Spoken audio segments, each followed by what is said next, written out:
Salut tout le monde, bonsoir, bonsoir, j'espère que vous allez bien, content de vous retrouver pour cette chronique hebdomadaire avec bien sûr, monsieur Jacob Cohen. Bonsoir, bonsoir à tous. J'espère que vous allez bien. Écoutez, très bien, merci, vous aussi, j'espère. Oui, oui, ça va. J'ai fait 2 vidéos cette semaine, donc je suis un petit peu fatigué, mais ça va, ça va. Pas de problème. Écoutez, on va sans plus tarder commencer sur les derniers événements de Oui, l'actualité. On va revenir un petit peu sur ce qui s'est passé euh, lors du match à Amsterdam, les oui, affrontements qu'il y avait eu et puis les conséquences derrière. Et bien sûr aussi, on va parler du match France-Israël qui a eu lieu hier, qui n'a pas été annulé. Et puis on a vu qu'il n'y a pas énormément de monde qui se sont déplacés au stade. Donc je vous laisse développer. Puis s'il y a oui. des questions, comme d'habitude, les amis, je vous invite à faire votre demande. Je vais vous mettre le lien. Voilà. Alors, ce qui s'est passé à Amsterdam, c'est voilà, c'est un peu l'illustration de l'action du Mossad pour créer un problème et manipuler l'opinion pour en tirer profit. C'est vraiment l'exemple type. Parce que figurez-vous que j'ai appris en écoutant des sites américains que des agents du Mossad avaient accompagné les supporters israéliens à Amsterdam. Bon, si les ont accompagnés, c'est qu'il y avait c'est qu'ils avaient envie d'organiser une manipulation. La manipulation consistait à provoquer des gens, euh, des chauffeurs de taxi ont été molestés, des drapeaux palestiniens ont été arrachés, et ceux qui avaient, disons, une gueule d'arabe ont été insultés, etc. Et donc, ça a suscité des réactions. Et justement, c'est là où, enfin, si vous voulez, d'un côté, le savoir-faire sioniste et la complicité des médias. C'est-à-dire que des attaques, comment dire, des combats de hooligans, c'est assez classique en Europe. Je veux dire, voilà, enfin, c'est très répandu. Mais là, on a attaqué des Israéliens. Et c'est devenu un pogrom. Enfin, je vous rappelle quand même que les pogroms, historiquement parlant, c'était des descentes sur des villages juifs et qui faisaient des milliers de morts. Voilà. Alors que là, il n'y a même pas un blessé, quoi. Enfin bon. Et en plus, les torts étaient vraiment partagés. C'était un combat, mais voilà. Le Mossad Israël veut profiter de cette situation pour, euh, comment dire, pour mettre une autre couche, pour ajouter une autre couche à l'antisémitisme.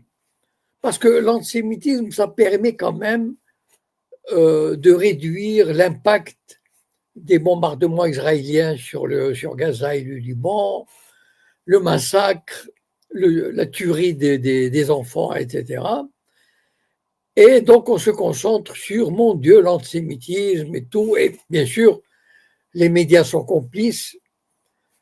Et donc, avec tous les sayanim qu'il y a en Europe, eh ben, ça a fait. Ils ont bien réussi leur coup. Parce qu'il bon, n'y a pas photo entre le pouvoir des Israéliens, des sionistes sur les médias et le contre-pouvoir des Maghrébins, bon, il n'y a pas photo quand même. Et donc voilà, c'est une opération réussie, une opération de manipulation. Euh, bon, ce qui fait qu'en France, il y a eu un match hier, on a eu l'impression que la France est entrée en guerre. Euh, enfin, c'était juste hallucinant. D'ailleurs, finalement, c'est pas mauvais que les Français se soient couverts de ridicule. D'abord, la Fédération française de football a perdu des millions d'euros parce que le stade était quasiment vide. Or, il aurait fallu, d'après ce que j'ai entendu, qu'il y ait minimum 60 000 spectateurs pour entrer dans leurs frais. Or, ils n'ont eu que 12 à 15 000 spectateurs. Bon, il y a énormément d'invités de marque. J'avais posté un truc, j'avais dit que c'est mieux que le dîner du CRIF. Parce que tout le monde voulait y être. Voilà. Pour manifester sa solidarité, etc. Et finalement, on a. Les flics étaient plus nombreux que les spectateurs. Enfin, c'était presque indécent, ce déploiement de tout ça pour ça. Un match, en plus, un match nul, mais vraiment nul. Enfin, moi, je n'ai pas regardé, mais j'ai même ajouté une petite remarque que les Français n'ont pas osé marquer pour ne pas être taxés d'antisémitisme.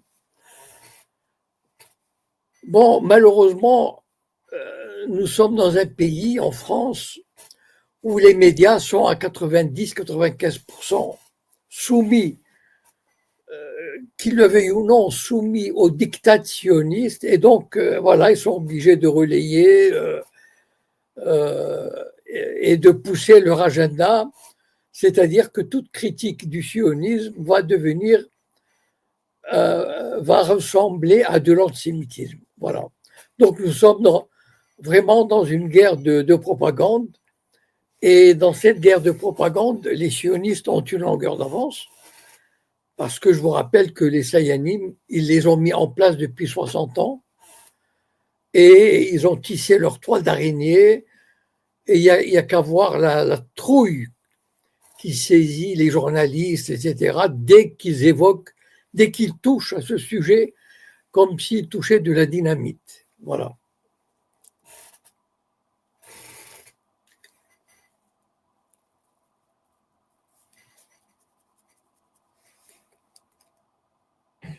Je disais, Monsieur Cohen, qu'on peut dire que le match était nul dans tous les sens du terme. Tout à fait, oui. Enfin, d'après ce que j'ai lu, hein. Moi, je n'ai pas regardé. D'abord le résultat, et puis après, bon, j'ai regardé un petit peu même Libération, on a parlé. Enfin, je veux dire les journaux sérieux. On dit que c'était un match nul. Enfin, vraiment que c'est une déception énorme, colossale, sur le plan sportif, sur le plan financier, sur le plan de la réputation française, sur la déconsidération de la classe politique. Mais bon, enfin, je veux dire, depuis un an, depuis le 7 octobre, ils nous ont habitués à cette lâcheté, à cette bassesse, Et il y a, enfin, bon, à part les filles, mais vraiment, même le RN, c'est la course. C'est la course à qui se montrera plus sioniste que son prochain. C'est vraiment. C'est à gerber, quoi, voilà. Très bien. J'ai un intervenant sur TikTok avec nous. Bonjour, bonsoir. Bonsoir tout le monde, bonsoir M. Cohen. Bonsoir. Entendu. Je suis très content de pouvoir intervenir ce soir et vous poser quelques questions. Donc, comme vous l'avez dit, hier soir, c'était lunaire, c'était lunaire et honteux pour la France. Cette soirée, c'était un cirque, voilà, tout simplement. Un cirque qui a coûté beaucoup d'argent. Qui, malgré toutes les images qu'on a pu voir, je sais pas si on peut appeler ça de la désinformation ou de la, comme disait l'autre, la Goebbels franchement, c'est pathétique. Le niveau est tombé tellement bas au niveau de la désinformation en France que même vomir, on n'y arrive plus. Donc, Merci M. Cohen de nous avoir d'être comme nous par rapport à tout ça. Parce que là, franchement, je suis en train de voir autour de moi le peuple français a peur de parler. Parce qu'ils ont peur pour leurs emplois, ils ont peur pour plein de choses. C'est pour ça qu'ils ne veulent pas parler. C'est-à-dire qu'ils peuvent pas se révolter par rapport à ça. Si je puis me permettre, va-t-on aller attends 2 secondes. Si je puis me permettre, si tu peux essayer de poser ta question à Monsieur Cohen, qu'il puisse répondre sur le sujet, parce on n'a pas beaucoup de temps ce soir et aller droit au but. Merci, Abidine. À toi. Donc, je disais à M. Cohen, jusqu'où va-t-on aller dans cette escalade Jusqu'où va-t-on aller Moi, je ne vois pas d'issue. En tout cas, à court terme, je ne vois pas ce qui pourra faire changer. En tout cas, je ne parle pas des peuples, bien sûr. Je parle des dirigeants. Les dirigeants européens, tous, enfin, à part peut-être. Enfin, il n'y a pas beaucoup de dirigeants européens qui ont le courage. Enfin, bon, les dirigeants espagnols, hein, bien sûr, un peu irlandais. Mais bon, enfin, grosso modo, les médias sont tétanisés. Enfin, j'ai regardé un peu ce matin sur Internet, Libération, Le Monde. Enfin, je veux dire, ils n'osent même pas. Enfin, c'est terrible. Enfin, ils sont tétanisés, voilà. Et je ne vois pas à court terme. Je ne sais pas ce qu'il leur faut parce que comme massacre, comme manipulation, comme mensonge. Je ne sais pas, voilà. Il faut espérer, enfin, je ne sais pas, voilà. Nous vivons une période très difficile de ce côté-là. Oui. Très bien. Juste avant de te laisser continuer, Abidine, si tu as une autre question, tu la poseras. Monsieur Cohen, je vais vous poser une question. C'est concernant moi les événements d'Amsterdam et, Oui. les conséquences qu'il y a eu derrière et les arrestations qu'il y a eu derrière. Alors j'ai vu passer sur les réseaux qu'il y aurait eu une soixantaine de personnes qui ont été arrêtées et avec la coopération des autorités marocaines. Et il s'agirait essentiellement de Marocains rifins qui auraient été arrêtés. Est-ce que vous en savez un peu plus? Est-ce que vous avez eu écho? Alors, j'ai entendu qu'il y avait effectivement, j'avais lu qu'il y avait des arrestations et que c'était parmi des Marocains, mais je ne savais pas, j'ai pas eu l'information, en tout cas, je ne suis pas tombé là-dessus, que c'était chez les Rifins et avec la collaboration des autorités marocaines, ce qui ne m'étonnerait pas d'ailleurs, c'est-à-dire que le Maroc est engagé corps et âme dans la répression, dans la collaboration avec le régime sioniste. Et donc, les Marocains feraient coup double dans ce cas-là, parce que d'abord, ils se mettent du côté de leurs alliés israéliens. Enfin, quand je dis les Marocains, il faut comprendre le régime marocain, d'accord? Non, je ne parle pas du peuple. Voilà, qui ait pas de malentendu. Et donc, le régime marocain s'est mis du côté d'Israël et il fait d'une pierre deux coups parce que, en fait, ces manifestants, pour lui, ce sont de mauvais citoyens marocains. C'est-à-dire, ce sont les bons citoyens marocains pour le régime, ce sont des citoyens qui se soumettent aux lois, qui respectent, en tout cas qui ne sont pas, qui ne descendent pas dans la rue pour attaquer des Israéliens, voilà. Et donc, même si je ne suis pas tombé sur l'information, mais elle me paraîtrait tout à fait crédible. Et d'ailleurs, même peut-être que les services spéciaux marocains, dont on connaît, sont très forts dans la surveillance de leurs citoyens à l'étranger. en France, en Hollande, etc. Et donc, il se peut très bien que cette collaboration ne date pas de la semaine dernière, c'est-à-dire que la collaboration des services secrets israéliens et marocains en Europe pour débusquer les éventuels résistants à la normalisation, ce qui ne m'étonnerait pas. Voilà.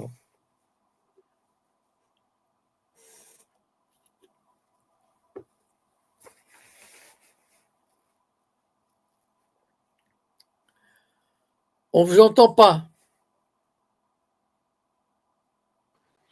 Oui, je disais, excusez-moi, je disais, je regardais dans ce sens s'il y avait quelque chose et je reviendrai vers vous tout à l'heure si je trouve un article ou quelque chose. Mais en tout cas, moi, j'ai vu passer quelque chose sur TikTok. Après, il faut faire attention, bien sûr. Hein, des fois, il y a des fausses informations, mais bon, à vérifier. Abidine, si tu as quelque chose ou si tu as une autre question à poser à M. Cohen. Non, je voulais juste lui dire, lui porter mon admiration et lui souhaiter bon courage pour la suite. Merci beaucoup. Merci à toi, Abidine. Du coup, oui.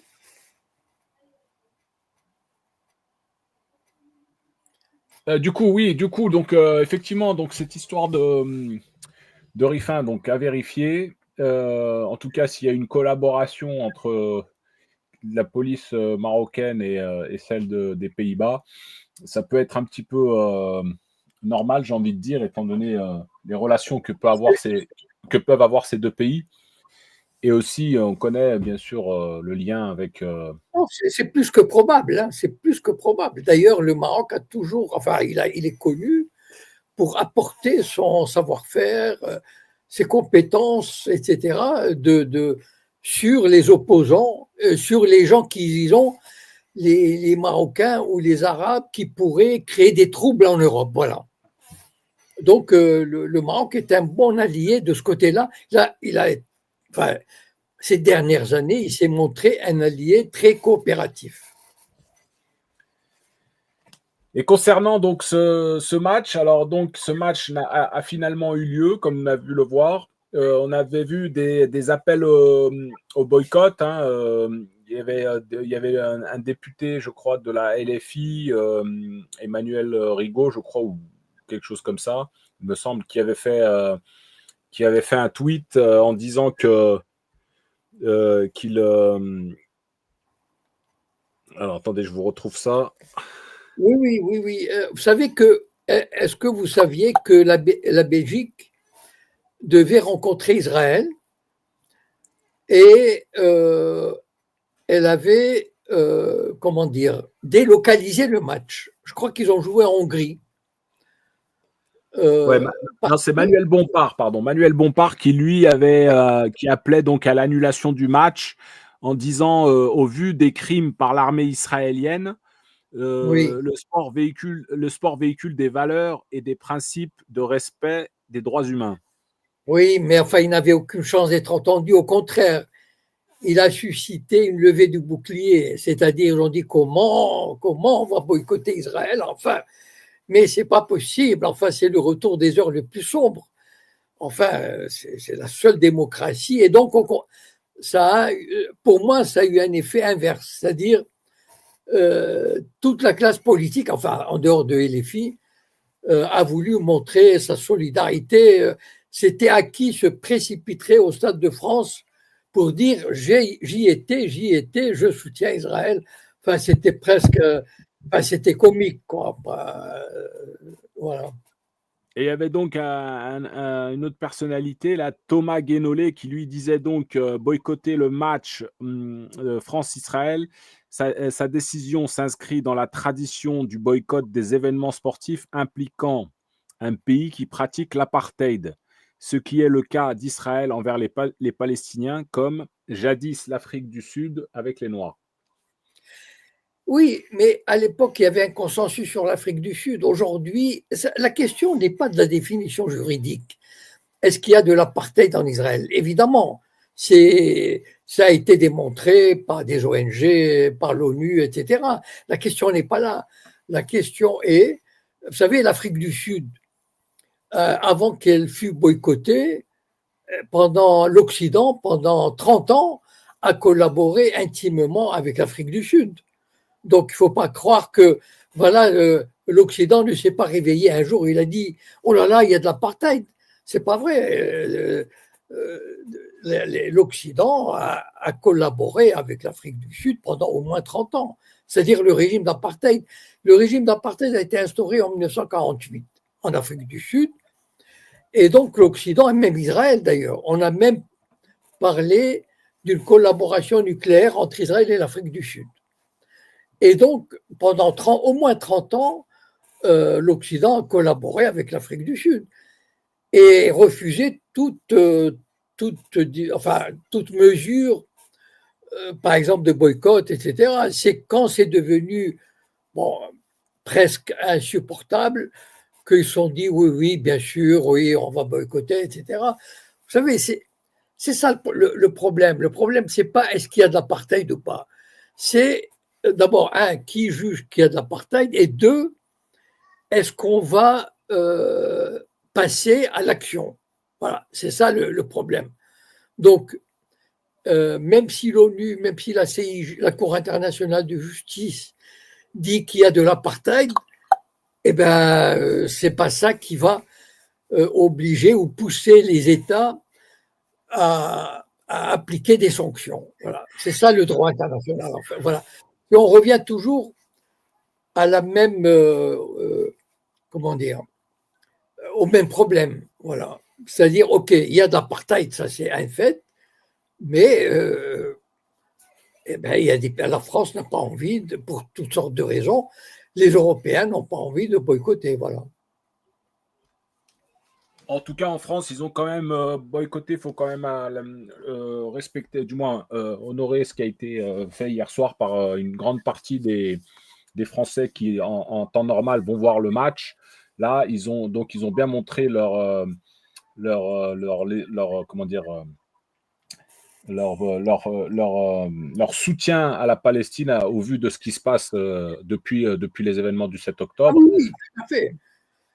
Moi, je trouve que c'était fantastique, cette vague d'abstention. Enfin, je veux dire, d'habitude, quand l'équipe de France joue, quel que soit l'adversaire, il y a un minimum de 60 000, 80 000. Enfin, le stade est plein d'habitude. Enfin, l'équipe de France a une. Enfin, je veux dire, d'abord, il ne joue pas souvent, et puis il y a un attachement considérable. Enfin, les quelques fois où je regarde comme ça les retransmissions, le stade, d'habitude, il est plein à craquer. Et là, c'est vraiment, j'ai posté une vidéo ce matin sur les tribunes. C'est une désolation.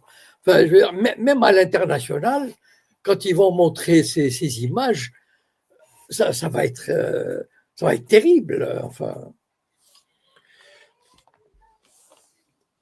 Alors, il y avait un TikToker là, qui a fait une vidéo justement concernant le match d'hier. Je vais vous la faire écouter. D'accord.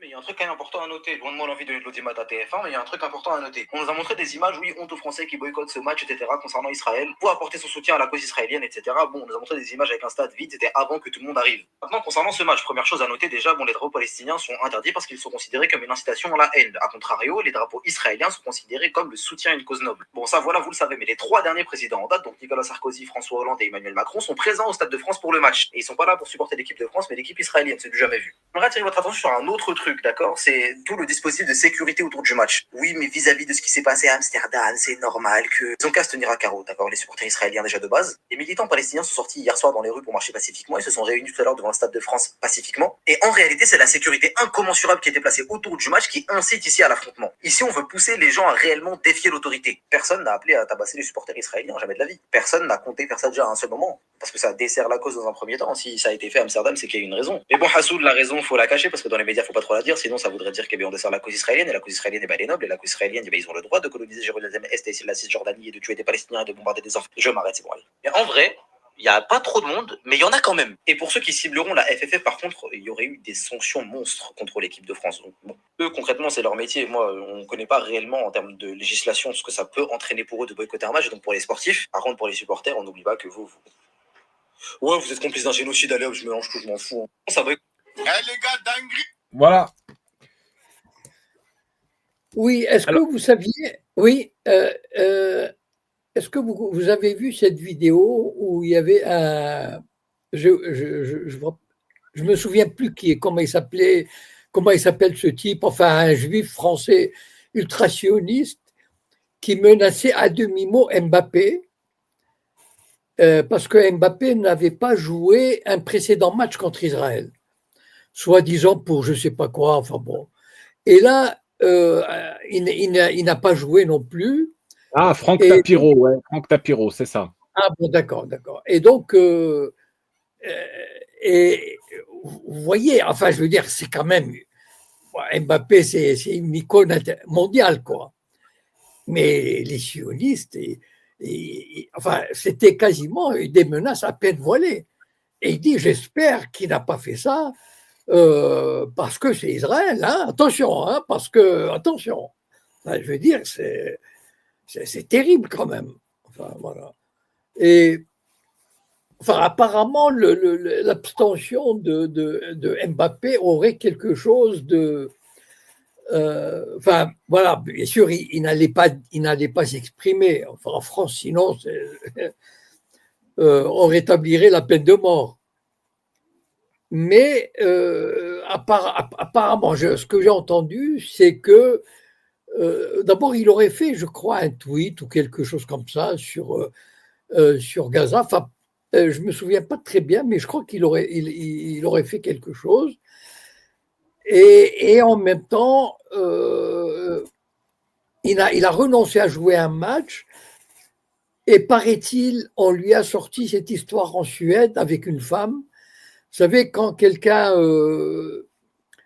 comment dire, ose une critique contre Israël, curieusement, par exemple, comme vous savez, le président de la Cour pénale internationale, il avait demandé que Netanyahou et Galland soient poursuivis. D'accord? Eh bien, figurez-vous que, je ne sais pas si vous savez, 2 ou 3 semaines après, ils ont trouvé une femme qui prétend avoir été, comment dire, agressée sexuellement par ce type-là. Voilà. Et donc, une enquête est ouverte. Donc, voilà. Donc, enfin, je veux dire, le Mossad doit posséder énormément de. D'abord, Epstein était un agent, enfin, était quelqu'un qui a travaillé pour le Mossad. Donc, il doit avoir énormément de vidéos. Et ils ont l'habitude, apparemment, de tendre des pièges à ceux qui oseraient des critiques ou faire le malin, etc. Et donc, moi, j'ai entendu cette vidéo menaçant à mot couvert Mbappé, mais je tombais des nues. Je me disais, c'est incroyable quand même. Quelle arrogance! Alors, faut pas oublier que Mbappé a du sang algérien. Sa mère est algérienne. Ah oui, d'accord, je ne savais pas. Oui. Ah oui, d'accord. Vous saviez pas? Non, je ne savais pas, non. Alors, j'en sais rien, mais ça peut peut-être influencer ses positions concernant les positions, du moins la situation avec la Palestine et tout ça. C'est possible. D'ailleurs, comment il s'appelle l'autre, enfin, le grand joueur qui a joué au Real Madrid et qui est allé en Arabie Saoudite? Ronaldo? Non, un Algérien, enfin, un Maghrébin. Qui a Zidane? joué au Real Madrid? Hein? Zidane, non? Non. Non, Un Algérien? celui qui a sorti des trucs vraiment, enfin, sur Gaza. Benzema, pardon, oui, excusez-moi, Benzema. Oui, voilà, Benzema, oui. Oui, ben, d'ailleurs, Benzema, je ne sais pas s'il aura l'autorisation de revenir en France. Non, mais tellement ils ont été hystériques. Mais voilà, bon, il y a des gens courageux et puis, enfin, ultra courageux parce que, et puis bon, il est en fin de carrière il finit sa carrière en Arabie Saoudite, il n'a pas grand-chose à craindre, mais enfin, il fallait quand même le faire. Voilà. Exactement. Alors, je vais donner la parole à Lausanne qui est avec nous sur TikTok. Bonjour, M. Cohen, je ne sais pas si on m'entend. On t'entend. Excellent.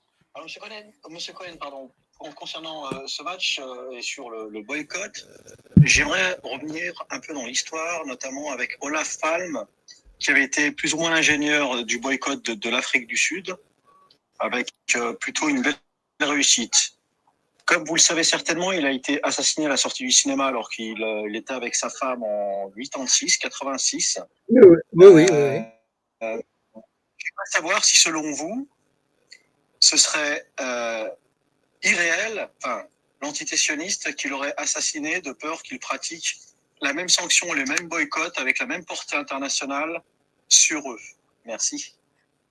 Alors, à l'époque, alors, on n'a aucune certitude, hein, et il n'y a pas eu, enfin, en tout cas, j'ai pas rencontré de telles suggestions, de telles constructions ou de telles théories. Mais à l'époque, enfin, moi, j'ai vécu cette époque-là, Olof Palme était à la pointe, mais vraiment à la pointe du progressisme européen. Et à l'époque, le progressisme européen existait, mais Olof Palme était vraiment à la pointe, que ce soit en Afrique du Sud, mais je ne me souviens pas sur ses positions sur Israël, malheureusement, enfin, je n'ai pas le souvenir de ses positions.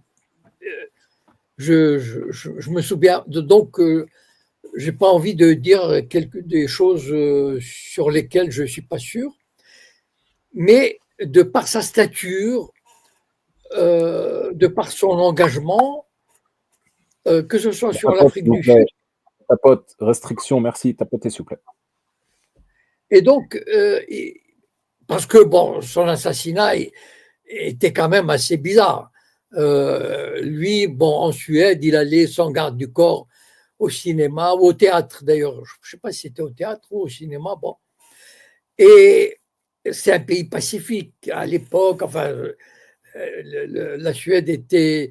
Et donc, vous savez, c'est quand même pas difficile pour un service secret d'organiser ou de manipuler un type pour l'assassiner. Donc, à l'époque, on se posait des questions, mais bon, vous savez, c'est très difficile de mener des enquêtes, surtout si c'est un service secret très, très pointu comme le Mossad ou des alliés à lui, parce qu'il dérangeait du monde aussi, enfin, je veux dire, de par ses positions.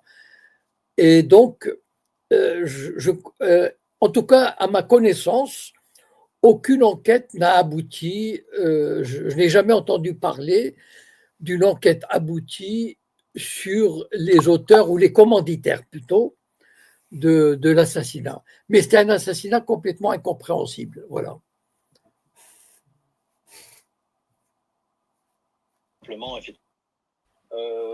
la personne qui l'a tué a été qualifiée de détraqué, en fait, mental.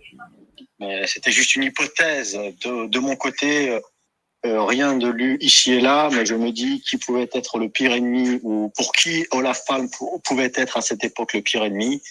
Et c'est un peu plus ou moins mon hypothèse de base. Rien de plus, mais comme vous êtes un puits de savoir, je me demanderais si vous pouviez me conforter ou invalider cette hypothèse.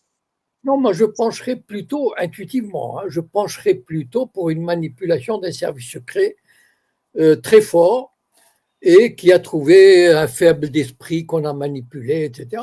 Moi je penche plutôt, j'ai toujours penché pour cette hypothèse, parce que Olof Palme n'a jamais été menacé, enfin il était très populaire dans son pays, la Suède est un pays pacifique, qui connaissait pas, il y avait même pas de, comment dire, il y a pas, c'est pas comme les États-Unis. Les États-Unis ont une tradition d'assassinat, que ce soit des présidents ou même dans la rue, etc. Alors que la Suède c'est vraiment, à l'époque en tout cas, c'était le pays le plus pacifique qu'on puisse connaître, ou un des pays les plus pacifiques. Et donc, d'ailleurs, un Premier ministre s'en allait tranquillement au théâtre avec sa femme sans garde du corps. Voilà, c'était ça l'image du pays. Donc, enfin, on a toujours penché pour cette, mais malheureusement sans pouvoir. Et puis, bon, si c'est un service secret, l'enquête ne va pas aller au-delà. Voilà, à un moment donné, bon, on revient à la raison d'État, c'est-à-dire, bon, ben voilà, de toute façon, quand on manipule quelqu'un comme ça, c'est difficile de remonter à la source. Alors, il y avait un message dans le chat, là, j'ai vu, on en avait déjà parlé, je crois, Monsieur Cohen, mais je vais vous reposer la question, c'est concernant les accusations sur l'abbé Pierre. Oui. Donc, vous en pensez quoi? Alors, oui. Alors, sur l'abbé Pierre, je vais vous dire ce que j'ai appris. Voilà, l'abbé Pierre était c'était un religieux, mais qui n'avait pas prononcé des vœux de chasteté. C'est-à-dire que c'était pas un prêtre. Un prêtre, quand il devient prêtre, il prononce des vœux de chasteté. Lui était un homme d'église ou religieux, et c'est quelqu'un qui avait une sexualité, un peu, qui le travaillait, voilà. Bon, on peut le dire comme ça, voilà. Et il ne savait pas, il ne savait pas, disons, séduire une femme, voilà. On parle quand même des années 50. Moi, j'ai vécu cette période. C'est vrai que les rapports hommes-femmes n'étaient pas aussi libéraux comme aujourd'hui, libéral comme aujourd'hui. Et donc, on était un peu coincés, voilà. Et donc, ce qui est arrivé à l'abbé Pierre, c'est que quand il rencontrait une femme, au bout de 2 ou 3 rencontres, ou même la première, il avait des gestes, disons, déplacés. Voilà. Mais Régis de Castelnau, que probablement que tout le monde connaît, un célèbre avocat, il a fait une vidéo là-dessus et il avait dit que les actes qu'on a reprochés à l'abbé Pierre n'avaient absolument rien de répréhensible pénalement.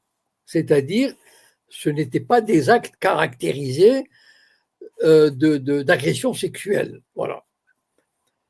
Et donc, si à l'époque on avait, on l'avait jugé, il aurait été innocenté parce que il avait des actes déplacés. Voilà, c'est pas sympathique, c'est pas élégant. Voilà, il entourait l'épaule d'une femme, il tentait de l'embrasser, ça n'allait pas plus loin. Voilà. Et ça, ce sont des faits que moi j'ai pu, disons, établir, voilà, par des sources, et je vous renvoie aussi à la vidéo de Régis de Castelnau. Alors, ce qui s'est passé, c'est que, vous savez, bon, on va reparler des Sayanim, c'est-à-dire le Mossad. Vous savez que les Sayanim, ils ont une particularité.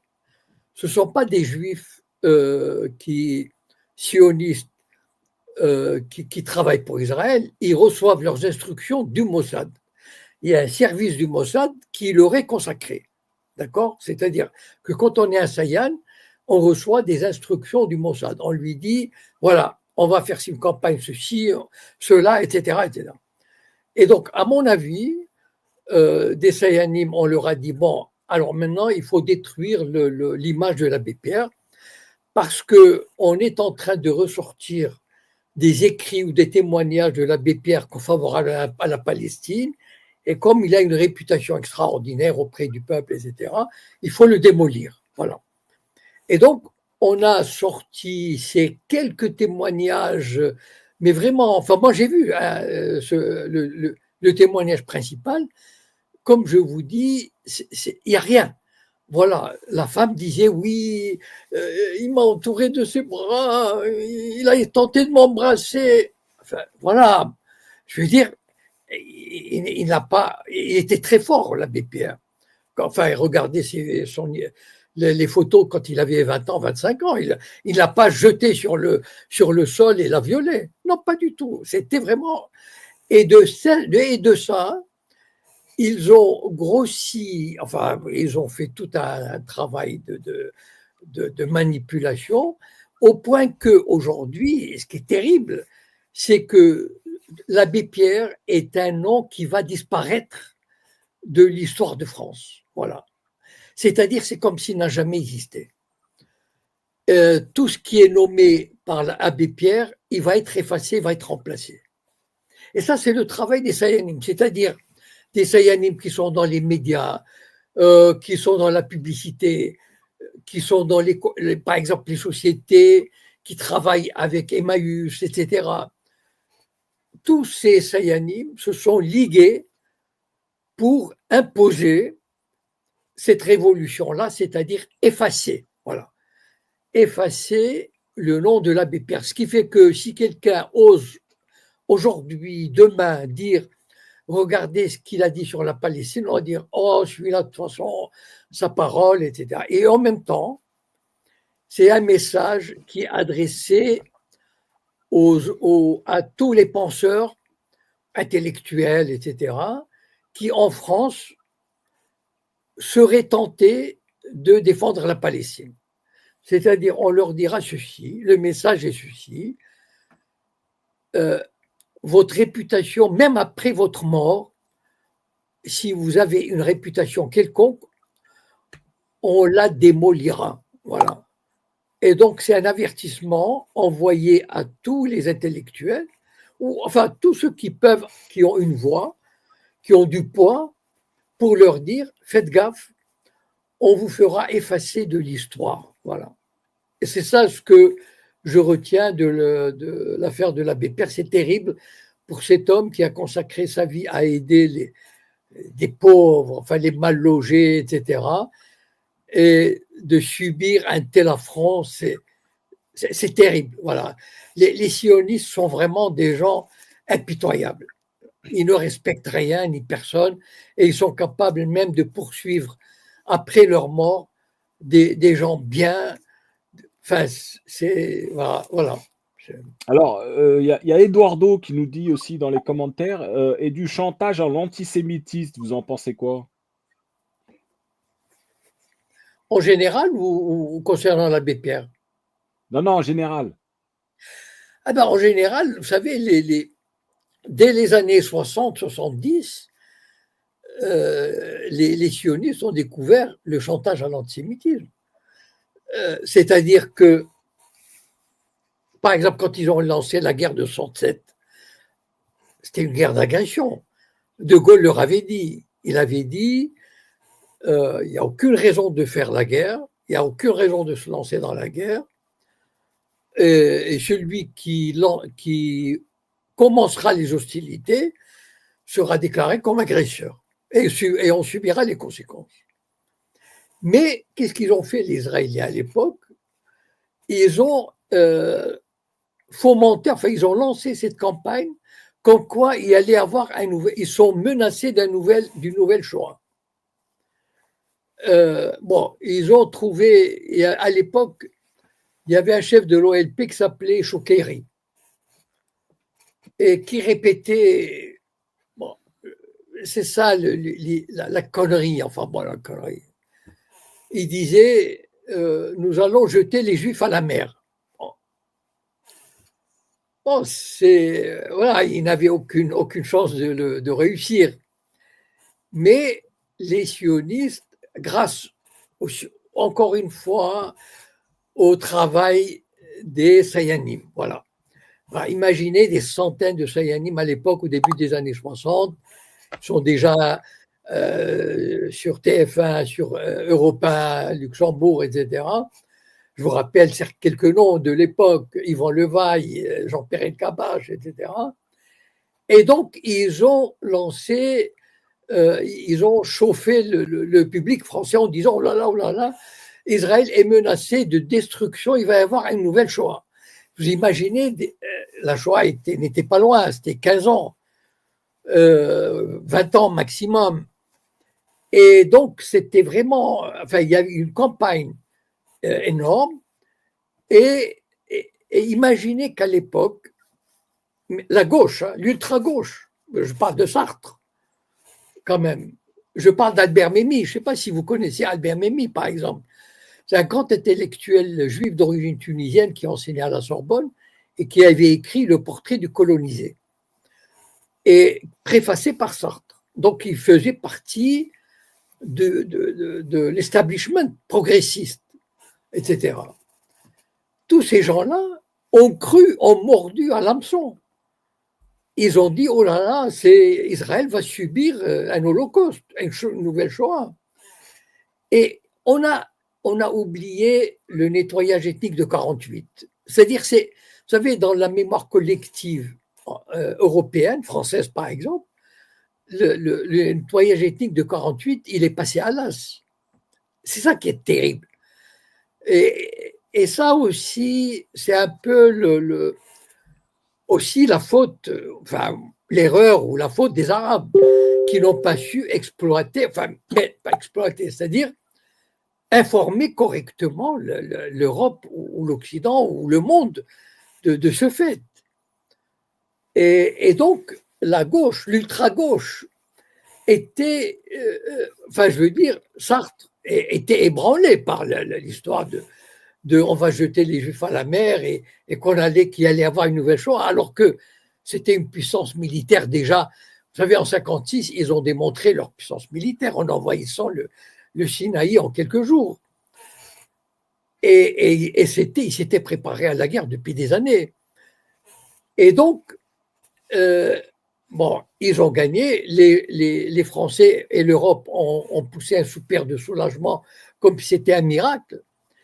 Et les Israéliens ont compris à ce moment-là l'avantage, l'exploitation qu'on pouvait faire de l'antisémitisme. Parce qu'ils savaient, les Européens étaient traumatisés par ce qui s'est passé pendant la guerre. L'étoile jaune, etc., les rafles. Bon. Et donc, dès qu'on disait antisémitisme, il y avait ces images qui revenaient.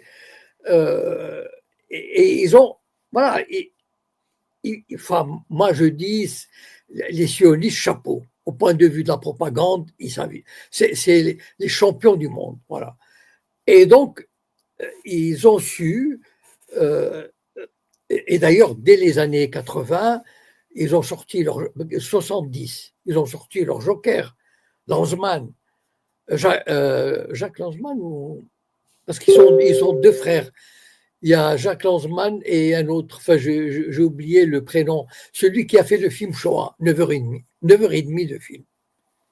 Je crois que le film date de 1973 ou 1974. Mais ce film, il passe encore dans les télévisions françaises ou européennes, de temps en temps.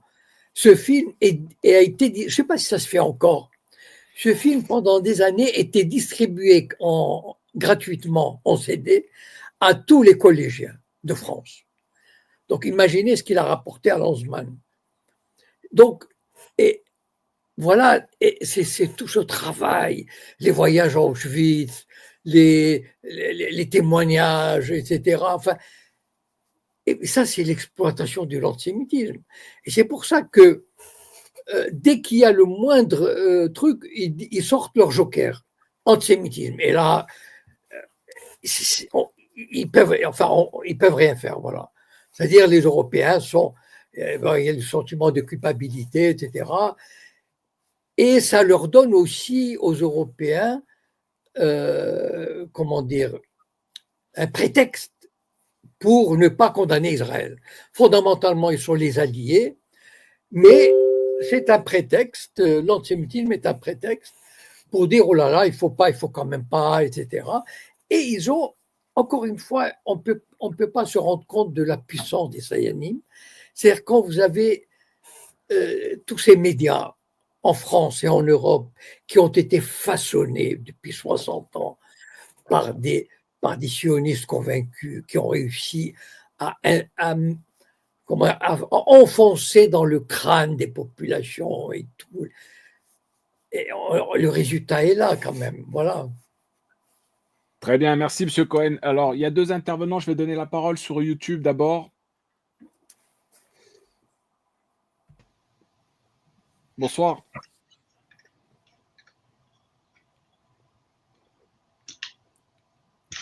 Allô, allô. Vous nous entendez?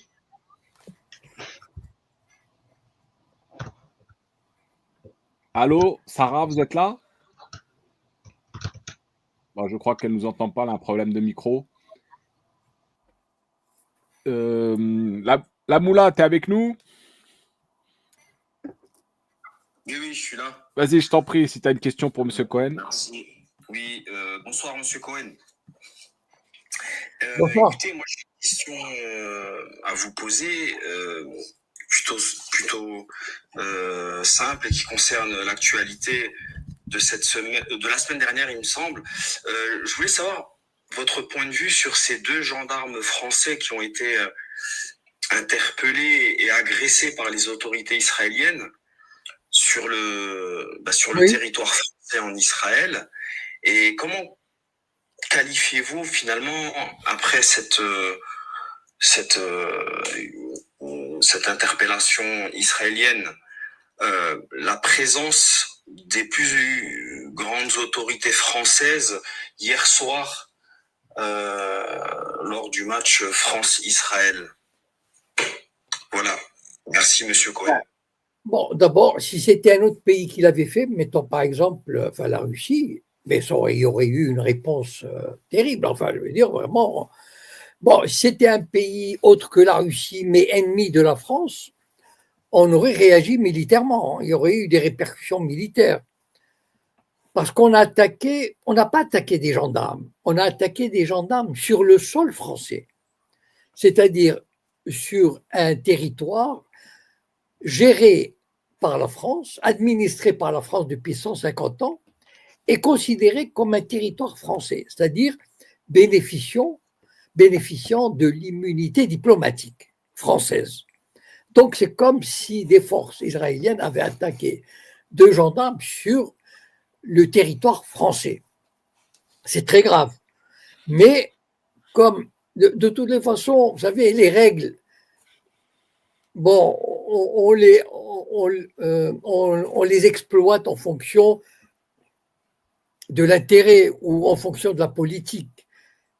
Et comme la France ou le gouvernement français s'est soumis depuis des décennies au sionisme, il s'est mis en 4 à abandonner toute forme de résistance ou de souveraineté ou d'indépendance par rapport au sionisme, et bien ce cas-là a été avalé. La France a avalé des couleuvres.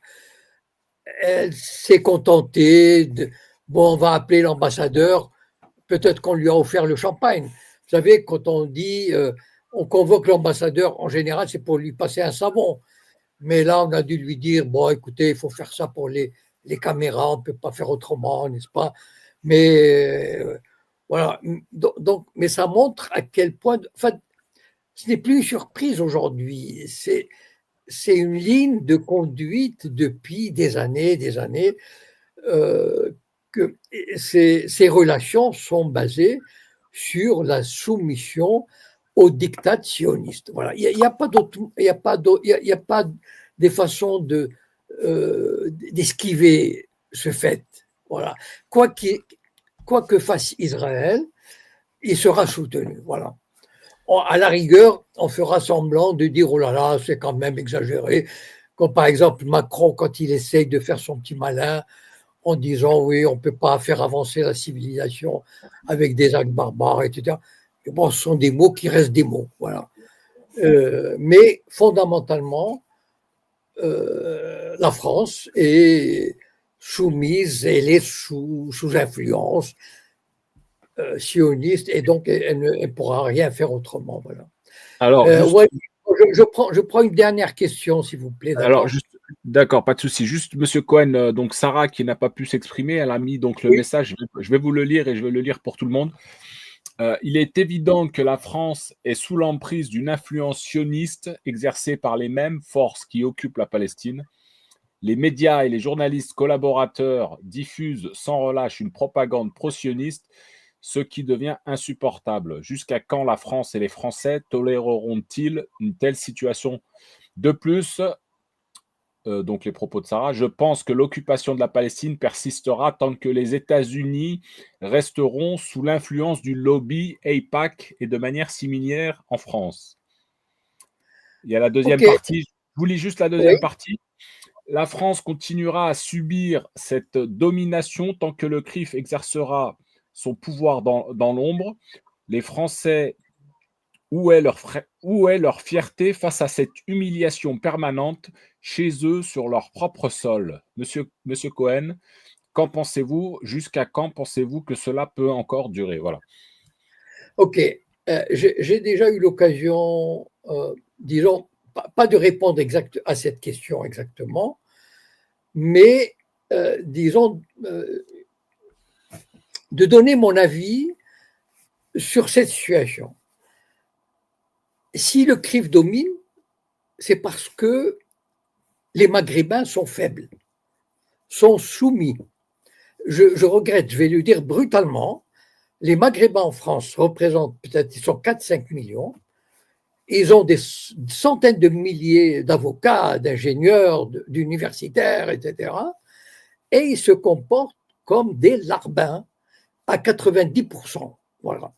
Il faut dire la réalité.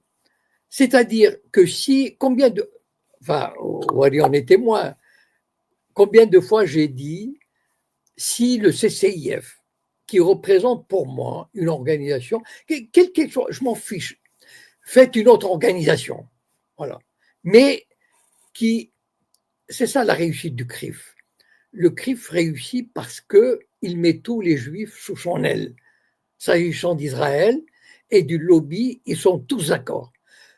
De Ashkenaz, séfarades, religieux, communistes, socialistes, de droite, hommes d'affaires, ouvriers, ce que vous voulez, ils sont tous d'accord. Combien de fois j'ai lancé un appel dans ce sens? Si les Maghrébins s'unissaient pour défendre, l'islam et les musulmans de la Palestine, le CRIF, il mordra la poussière dans les 2 ans qui viennent. Voilà. Mais malheureusement, si le CRIF est puissant, c'est parce que les Maghrébins sont trop faibles. Vous savez, dans une relation dialectique, si le maître existe, si le maître est puissant, c'est parce qu'il y a un esclave qui le sert. Voilà. Et donc, il ne faut pas se dire jusqu'à quand, etc. Il faut se réveiller. Vous savez, moi, j'ai lancé en 2015, j'ai fait une vidéo à Marseille. On peut la voir sur mon site, enfin sur ma chaîne YouTube, avec Soral, devant des centaines de Maghrébins, enfin en tout cas là, il y avait des centaines de Maghrébins, une salle immense, et j'ai commencé ma conférence de la façon suivante. Le CRIF vous a déclaré la guerre, ça, il n'y a pas à tergiverser, il n'y a pas à faire l'autruche. Vous, les Maghrébins, entre autres, en premier, bien sûr, après il y a les autres, mais en tout cas les Maghrébins, le CRIF vous a déclaré la guerre. Alors, vous avez le choix entre 2 choses, ou vous soumettre ou résister. Voilà. Moi, je peux vous donner des éléments qui pourront vous aider à résister. Voilà. Eh bien, malheureusement, cette résistance, on ne l'a pas vue. C'est-à-dire, bien sûr, il y a des résistants ici ou là, qui ont une chaîne ici ou là, etc. Mais ça reste parcellaire. Ça reste. Vous savez, j'ai même dit mardi dernier, je crois, enfin, avec Lou et Maximus, je crois que j'avais dit que même des mouvements pro-palestiniens, très connus, soi-disant n'osaient pas m'inviter parce que ils ne voulaient pas se montrer, ils avaient peur du CRIF, voilà. Bon. Et donc, en fait, le drame, c'est que si le CRIF est puissant en France, et il est, c'est parce qu'ils ne rencontrent pas de résistance. Alors, j'ai déjà dit, vous savez, j'ai du mal parfois à revenir sur des choses évidentes que j'ai dit plusieurs fois. J'ai fait des vidéos là-dessus, etc. Bon, j'espère qu'il y aura une prise de conscience. Hier, Tariq Ramadan, dans notre... on avait fait une avec le général de Lavarde et Tariq Ramadan. Il avait lancé un appel dans ce sens. Il avait dit il faut, éclairer les gens. Enfin, il faut faire un effort de compréhension, et donc pousser les gens d'abord à comprendre ce qui se passe et éventuellement à s'organiser pour combattre. Sinon, le CRIF, vous savez, le CRIF a lancé cette opération anti-Maghreb depuis les années 80. J'ai parlé là-dessus. Oui. Ah, vous m'entendez, parce qu'il y a eu un bug, vous ne m'entendiez plus. Juste la réflexion de la personne qui a posé la question, elle parle bien des Français de souche qui subissent cette humiliation. Non, les Français de souche ok. Les Français de souche, eux, ils votent pour le régime. À mon avis, ce n'est pas leur premier souci. Voilà, je suis désolé. Enfin, je veux dire, pour un Français qui habite à Limoges et qui est électricien, je ne sais pas s'il perçoit l'humiliation. Voilà. Un Maghrébin, il perçoit l'humiliation quand il voit Chalgoumi venir parler en son nom. Voilà. Alors qu'il y a des dizaines de milliers d'intellectuels qui ne passent pas. Voilà. Et donc, je ne crois pas qu'un électricien de Limoges, un Gaulois, ressente l'humiliation. Quelle humiliation? Voilà, le CRIF, il ne se rend même pas compte peut-être de tout ça. Voilà. Ça ne le touche pas. Ça touche en premier lieu les Maghrébins. Je regrette. Enfin, pour moi, ça me touche parce que je défends certaines positions, etc. Mais pendant des années, enfin, je veux dire, attendez, monsieur Cohen, oui, si je puis me permettre, oui. le match France de hier, c'en est l'exemple. C'est pas les Maghrébins qui allaient voir ce match, je vous rassure. C'est bien des Français qui allaient supporter l'équipe de France. Et là, ils ont exprimé leur solidarité à la Palestine. Donc, quelque part, ils savent très bien ce qui se passe au sein du gouvernement et tout ça. Oui, moi j'ai l'impression, enfin en tout cas c'est une impression que j'ai. Enfin, à mon avis, la majorité des Français, c'est un de leurs derniers soucis. Voilà. Je crois que Israël, etc. Ils ont des tas de problèmes, les Français. Enfin, je veux dire, il y a le salaire, le pouvoir d'achat, le chômage, la bagnole, enfin, l'école, la justice, les hôpitaux. Vous croyez que les Français vont se dire oh là là, Israël, etc. Je regrette. Enfin, en tout cas, moi, je vous donne l'impression que j'ai. Voilà. Après, peut-être. Par contre, je fais la distinction entre les Gaulois. Enfin, vous voyez bien de quoi je parle. Et les Gaulois, c'est-à-dire les Français de souche, et les Maghrébins. Les Maghrébins, ils ont une sensibilité particulière. Et c'est à eux que je m'adresse. Parce que eux, ils subissent, en plus, ils subissent l'humiliation, ils subissent comment dire, on les humilie, on les brime par des mesures, etc. Et donc, c'est à eux de relever le gant, de relever le défi.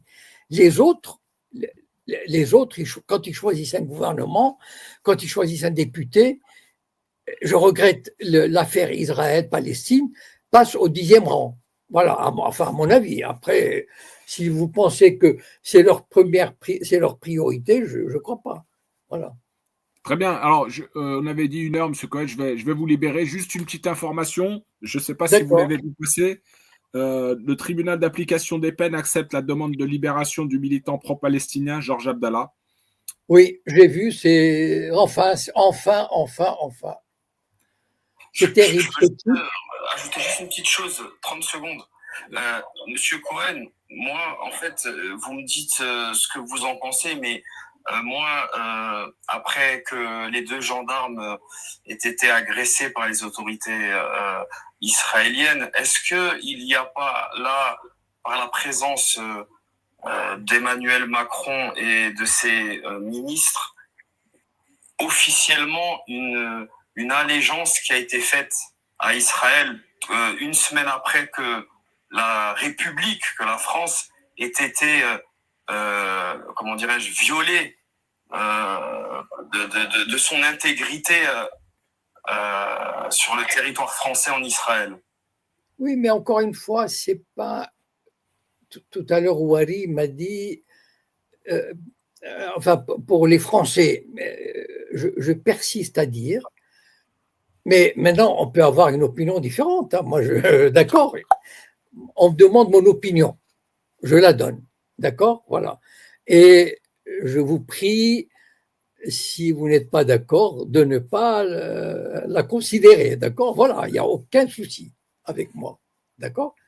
On me demande mon opinion, je vous la donne, et mon opinion est que pour les Français, l'affaire israélienne est leur 10e ou le 20e souci, surtout aujourd'hui. Alors là, ils sont enfin, les problèmes qu'ils ont, voilà. Je ne crois pas que les Français, quand ils vont au café ou quand ils prennent l'apéro, c'est ça leur premier souci. Voilà. Oui, je vais lire alors, je vais le lire.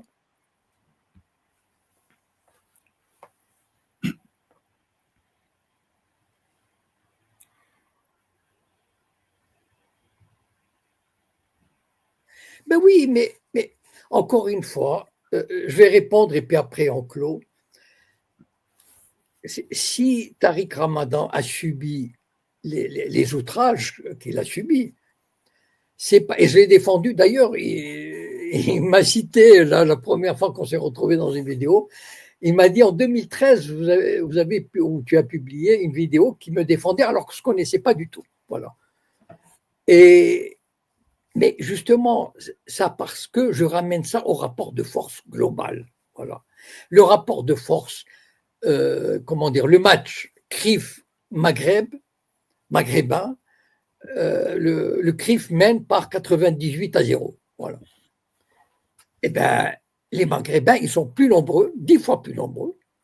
Donc, ils ont 10 fois plus d'avocats, de médecins, d'ingénieurs, d'universitaires, etc. Ils ont des moyens. Après tout, ils ont des pays qui peuvent le. Voilà. Moi, un jour, j'avais dit que si on donnait au CCIF 2 millions de dollars par an, 2 millions d'euros, ce qui n'est rien pour des. Mais il ferait des miracles. Voilà, mais bougez-vous. Voilà, je suis désolé. Hein. Bon, ben sur ce, peut-être on reprendra ces discussions plus tard. Oui, c'est une discussion qu'on pourra continuer la semaine prochaine. Il y a pas de souci. Vous m'excuserez, mais j'ai déjà fait 2 vidéos cette semaine. Donc, voilà, je suis un petit peu. J'arrive, heureusement qu'il y a le week-end. Alors, je vous souhaite une bonne soirée et puis à la prochaine. Merci à vous, reposez-vous bien. Merci, M. Cohen. Merci beaucoup, excellent week-end, M. Cohen. Allez, merci et bonne soirée à tous. Ciao.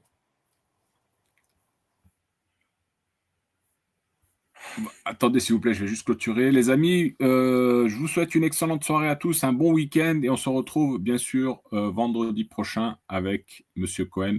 Nous reprendrons certainement cette discussion pour développer un peu plus le sujet. Voilà les amis, bonne soirée à tous. Salam alaikum.